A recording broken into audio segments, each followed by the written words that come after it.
Hey guys, welcome to this video. आज की इस वीडियो में हम देखेंगे कि आप गिटहब की कोई एक रिपोजिटरी है, इसको आप HTTPS के थ्रू क्लोन करते हो, तो ऐसे केस में आपको चेंजेस पुश करने के लिए क्या करना रहेगा। तो चलिए स्टार्ट करते हैं। बेसिकली कोई एक गिटहब की रिपोजिटरी या फिर कोई भी रिपोजिटरी है, उसको दो तरह से आप क्लोन कर सकते हो, एक SSH के थ्रू और दूसरा HTTPS के थ्रू। SSH के थ्रू अगर आप क्लोन करते हो तो ऐसे केस में आपको SSH की पेयर्स जनरेट करनी पड़ेगी और उसकी जो पब्लिक की है वो गिटहब या तो फिर कोई भी गिट प्रोवाइडर है उसके अंदर कॉन्फ़िगर करनी रहेगी। लेकिन सेम अगर आप HTTPS से क्लोन करते हो तो ऐसा केस में आपको यूजर नेम और पासवर्ड की ज़रूरत रहेगी अपने चेंजेस को रिपोजिटरी में वापस पुश करने के लिए। तो सबसे पहले इस डेमो को परफॉर्म करने के लिए ये जो रिपोजिटरी है उसको HTTPS के थ्रू क्लोन कर लेते हैं कोई एक डायरेक्टरी में। बेसिकली ये एक एम्प्टी फोल्डर है, इसमें रिपोजिटरी को क्लोन कर लेते हैं यूजिंग HTTPS। क्योंकि ये पब्लिक रिपोजिटरी है तो डायरेक्टली क्लोन हो जाएगी।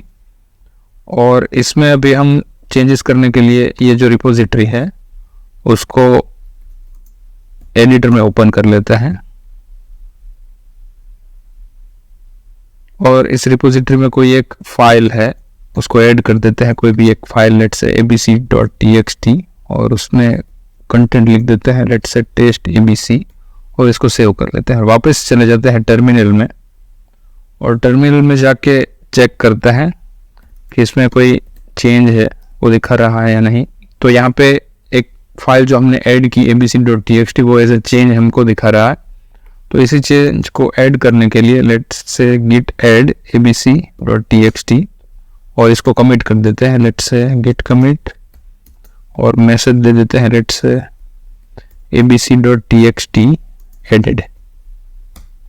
अभी ये जो हमारा चेंजेस जो हमने कमिट किया उसको रिमोट रिपोजिटरी पे पुश करने के लिए git push origin और मास्टर और एंटर।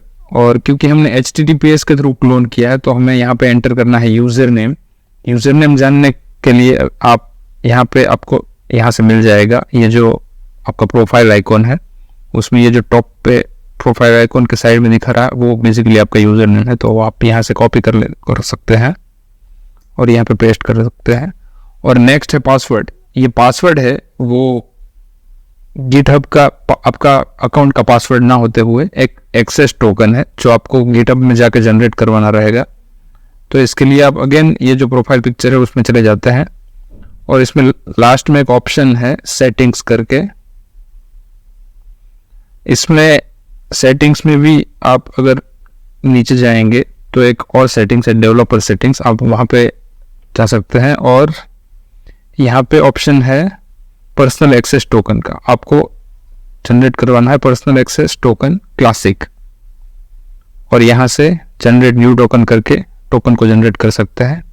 यहाँ से अगेन आपको सिलेक्ट करना है जनरेट न्यू टोकन क्लासिक और लेट्स से डेमो टोकन, और यहाँ पे आपको एक्सपायरेशन कुछ भी नंबर ऑफ डेज यहाँ पे चूज कर सकते हैं बेस्ड ऑन योर रिक्वायरमेंट। और यहाँ पे ये जो हम टोकन जनरेट करेंगे उसका क्या स्कोप रहेगा, उसको कौन कौन सी परमिशन उसको अलाउड रहेगी, वो यहाँ से आप बेसिकली इसका सिलेक्शन कर सकते हैं। तो let's say repository related permission, write permission और डिलीट परमिशन, और बाकी की परमिशन है उसकी अभी फिलहाल रिक्वायरमेंट नहीं दिख रही। डिलीट रिपोजिटरी की भी परमिशन दे देते हैं, हालांकि इसकी कोई ज़रूरत नहीं है हमारे केस में। और इसको टोकन को जनरेट करवा लेते हैं। जैसे ही टोकन जनरेट करवाएंगे वो टोकन यहाँ पे वन टाइम विजिबल रहेगा, तो आपको मेक श्योर करना है कि इसको आप कॉपी करके कोई सेफ जगह पे पेस्ट कर दे। तो यहाँ पे एक टेम्पररी फाइल में इसको पेस्ट कर देते हैं और यही टोकन अब हमें यहाँ पे एंटर करना है रिपोजिटरी में चेंजेस को पुश करने के लिए। तो ये टोकन यहाँ पे पुश कर देते हैं, पेस्ट कर देते हैं सॉरी, और प्रेस एंटर। तो जैसे कि हमने देखा कि हमारी रिपोजिटरी में ये जो चेंजेस है वो मास्टर ब्रांच पे पुश हो चुका है। तो यही चीज़ कंफर्म करने के लिए अगेन चले जाते हैं गिटहब में और यहाँ से हमारी जो रिपोजिटरी थी pipeline-demo उसमें चले जाते हैं।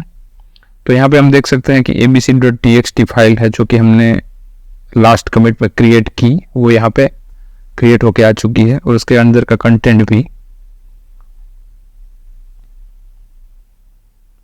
तो ऐसे हमने देखा कि कैसे HTTPS के थ्रू अगर आप रिपोजिटरी को क्लोन करते हो गिटहब में से, तो ऐसे केस में आपको रिपोजिटरी में वापस चेंजेस पुश करने के लिए क्या करना रहेगा।